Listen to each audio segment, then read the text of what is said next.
Welcome to my students and friends. আমার ছাত্রছাত্রীরা এবং বান্ধবীরা আমার ইউটিউব চ্যানেলে তোমাদেরকে স্বাগতম জানাচ্ছি। আজ আমি আমাদের সমাজের কুসংস্কার সম্পর্কে আপনাদেরকে কিছু বলবো। তার আগে বলছি, আমাকে অবশ্যই লাইক, কমেন্ট, শেয়ার এবং সাবস্ক্রাইব করবে, অবশ্যই করবে। আমার এই ছোট্ট ইউটিউব চ্যানেলের এই পর্যন্ত যে সমৃদ্ধি হয়েছে সেটা তোমাদের জন্য হচ্ছে, তাই তোমাদের সাহায্যের হাত আমার দরকার। এগুলো করবে।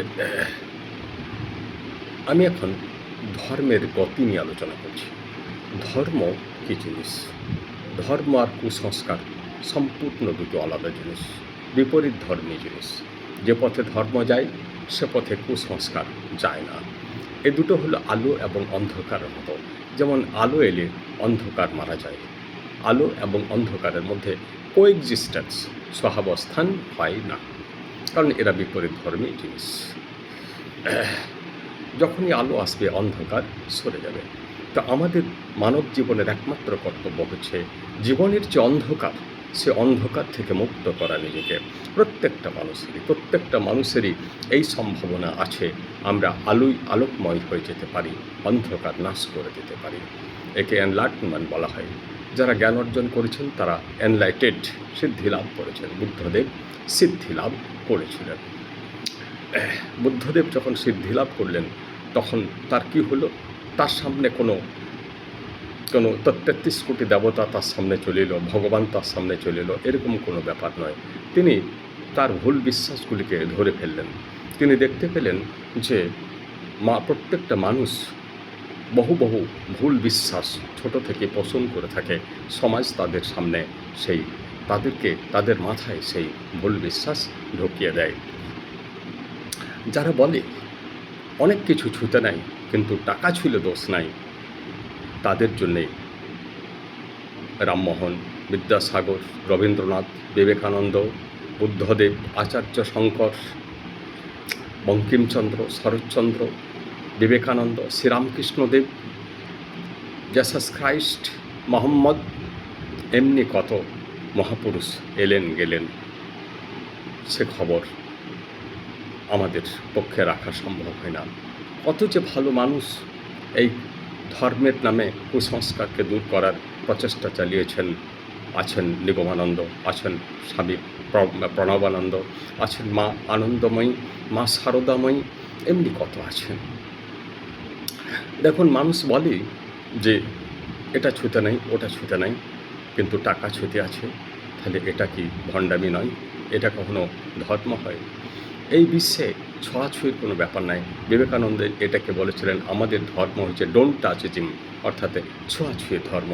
এই ছোঁয়াছুঁয়ি ধর্ম কিন্তু সম্পূর্ণ ভুল। এটা ধর্ম নয়। এটা একদিক থেকে এটা বিরাট বড় একটা পাপ বলতে পারি। ছোঁয়াছুঁয়ি আমরা করতে নিষেধ করি কেন? ছোঁয়াছুঁয়ি বা এই যে ম্যানিয়া, এই যে খুঁতে ভাব, এটা হচ্ছে অহংকার।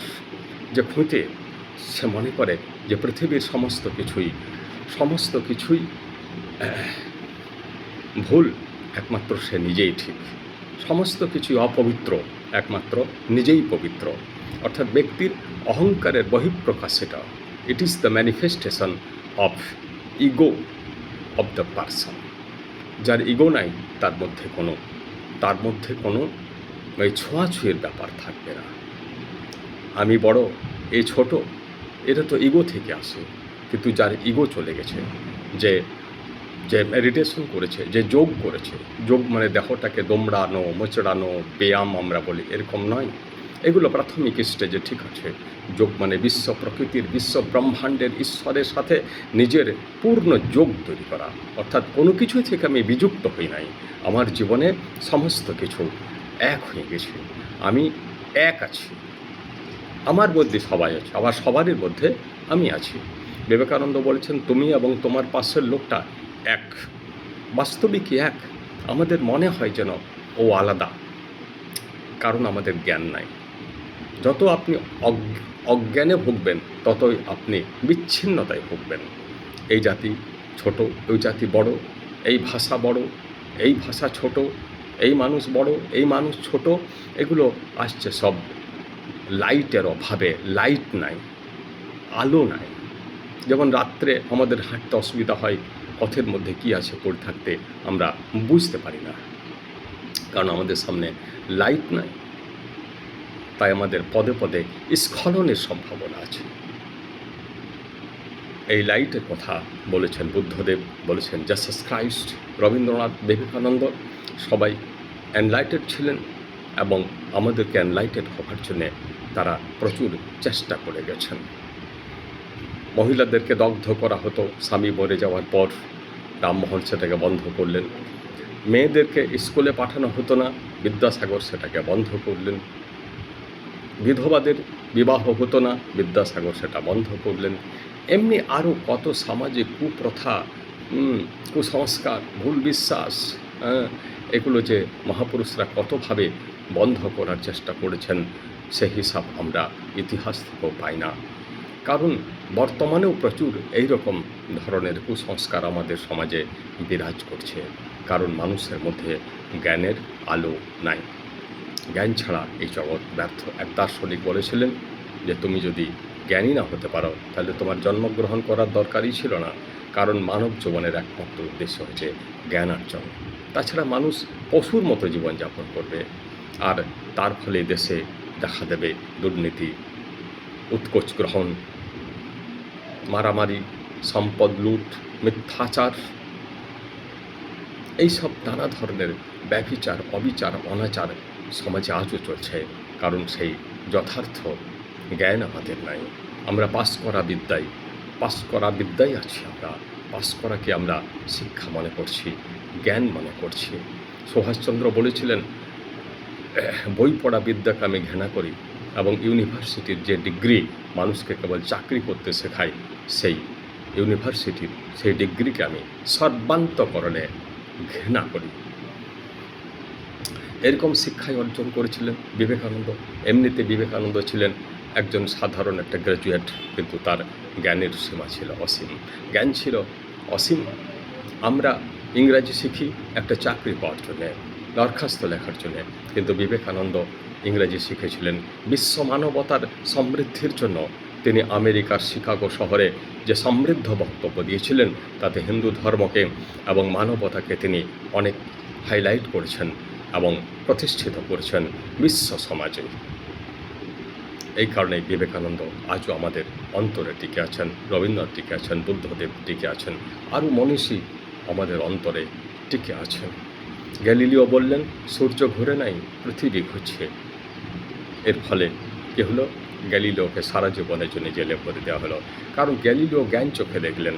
আর ওই যে গির্জাতন্ত্র গ্যালিলিওকে জেলে ভরে দিল, কারণ গির্জাতন্ত্র ও জ্ঞানের অধিকারী নয়। ও কেবল নিজের পেটের দায়ে বলতে শিখেছে, যা দেখছে সেটাই বলতে শিখেছে। কি দেখছে আপাতত? মনে হচ্ছে যেন সূর্যটা উঠছে পূর্ব দিকে, আবার ওপরে উঠে চলে গেল, আবার নিচে নেমে চলে গেল, অস্ত চলে গেল। অর্থাৎ আপাতত মনে হচ্ছে সূর্য ঘুরছে, কিন্তু আসলে সূর্য ঘোরে নাই, পৃথিবী ঘুরছে। আপাতত আমাদের কাছে অনেক কিছু মনে হয়, কিন্তু সেগুলো বাস্তব নয়। দেখবেন আমাদের মনে হয় ট্রেনে চাপলে যে গাছগুলো উল্টো দিকে ছুটে যাচ্ছে, কিন্তু ওটা তো বাস্তব নয়, ওর যে আপেক্ষিক, ওটা একটু পরে চেঞ্জ হয়ে যাবে। তো যারা জ্ঞানী তারা জ্ঞান চোখে দেখেন।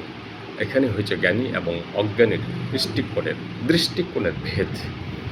তাই জ্ঞান চোখকে খুলতে বলছে, যেটা ভগবানদের, মা দুর্গার বা শিবের যে তৃতীয় নয়ন, এটার মানে হচ্ছে জ্ঞান চোখ। এখানে যে কোনো একটা চোখের মতো থাকতে হবে এমন কোনো মানে নাই। আলো, জ্ঞান, লেখাপড়া মানে জ্ঞান চোখ, তৃতীয় নয়ন। আবার শেষে বলছি, আমাকে অবশ্যই পছন্দ হলে লাইক দেবে, যুক্তিসঙ্গত কমেন্ট দেবে, আমার ভিডিও অন্যের সাথে শেয়ার করবে, যাতে আমার জ্ঞান সকলের কাছে বিস্তারিত হয়, এবং সাবস্ক্রাইব করবে। ভালো থাকবে।